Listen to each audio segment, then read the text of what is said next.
They didn't even wait a week. They didn't even wait a day. Barely 24 hours after Sir Keir Starmer stood before the cameras, proudly declaring his shiny new migrant returns deal with France.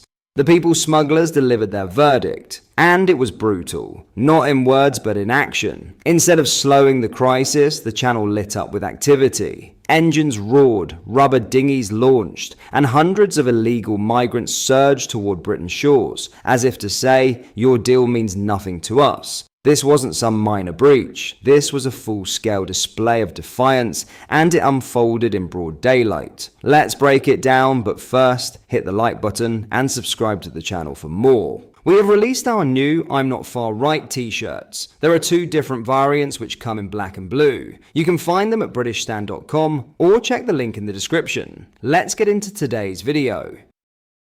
The Border Force vessel Typhoon was scrambled late this morning after the first group, at least 60 migrants, was spotted making the dangerous crossing. By 11:30 a.m., they were intercepted. But instead of being returned under this so-called deal, they were ferried straight into British waters, heading for Dover. And the Typhoon wasn't alone. Another vessel, the Ranger, was dispatched to pick up yet another boatload. And according to reports from the channel, this was just the start. More launches were expected throughout the afternoon. So here's the question nobody in government wants to answer. If this returns deal is the game changer we've been promised, why, on its very first day, are the smugglers winning? Let's be clear, these gangs watch us closely. They follow every press conference, every announcement, every tough new policy that's supposed to scare them off. And what do? They respond by sending even more boats. It's their way of proving that Britain's border control is not in Westminster's hands. It's in theirs.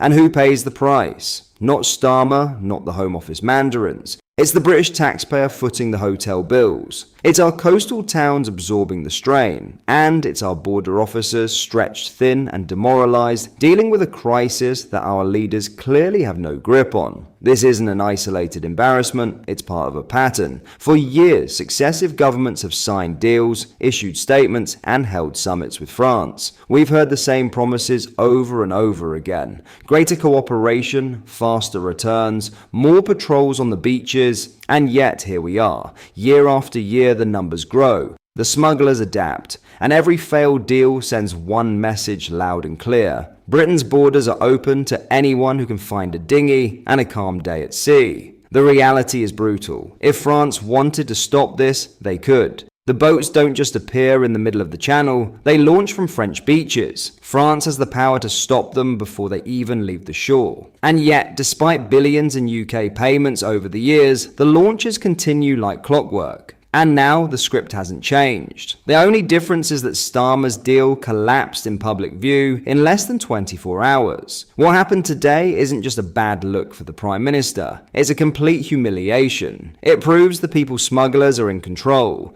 It proves the returns deal is nothing but paper and political spin. And it proves that until Britain takes back full control of its borders, no number of handshakes with France will make a bit of difference. This is the reality on the ground. Boats in the Channel, border force on endless ferry duty, and Britain's borders still wide open. The only people celebrating today are the smugglers. And if this is how the Starmer government's tough new stance begins, you can only imagine how it's going to end. In other news, Kemi Badenoch has launched a scathing attack on Labour's newly implemented migrant agreement with France, declaring that nothing is being smashed except their reputation. Speaking to the media, Badenoch dismissed the bilateral arrangement as ineffective in addressing illegal channel crossings. She argued that the scheme would allow individuals returned to France to attempt the journey again, potentially resulting in Britain repeatedly exchanging the same person whilst accepting different asylum seekers. Badenoch told the People's Channel, "It wouldn't stop the boats. What it means is that somebody could be returned to France and then try again. So they could be swapping the exact same person while we're taking in lots of different people. It doesn't work, it's not going to stop the boats. The only thing that would do was the Rwanda plan. We had a plan already last summer. After the election, Labour came in, they scrapped the Rwanda plan. Everybody who came to the country on small boats would have been processed in Rwanda, if they were genuine asylum seekers. They would get to stay in Wanda, get asylum there, and if they want, they'd be sent back home. Now Labour's got a new plan. They said they were going to smash the gangs. Remember, that was their big plan. Nothing is being smashed except their reputation.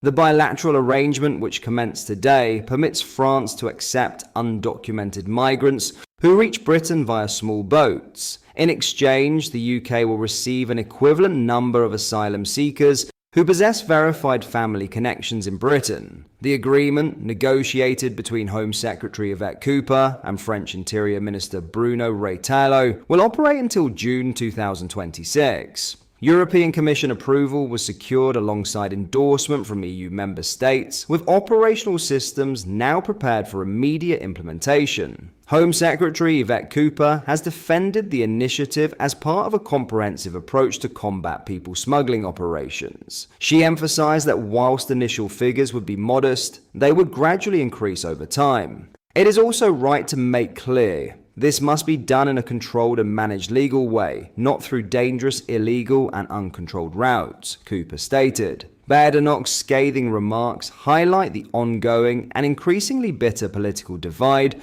over how the UK should address illegal channel crossings and broader migration challenges. While Labour's newly minted bilateral agreement with France has been framed by the government as a practical, collaborative effort to bring greater control and structure to the asylum process, critics from across the aisle, led vocally by Badenoch, argue it is fundamentally flawed and destined to fail. Her claim that the agreement may see the same individuals returned and then reattempting crossings, while Britain accepts new asylum seekers in their place, reflects a growing concern among opponents that the plan lacks both deterrent power and long-term impact.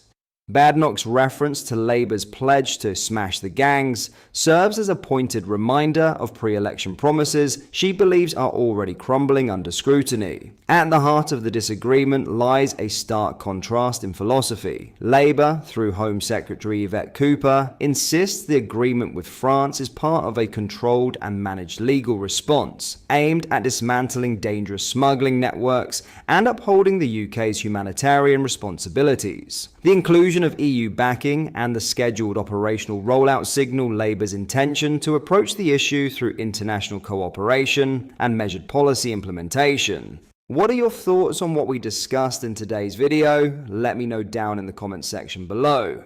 If you've not yet already, make sure you do drop a like on this video and subscribe to the channel for more British content. Thank you, take care, goodbye.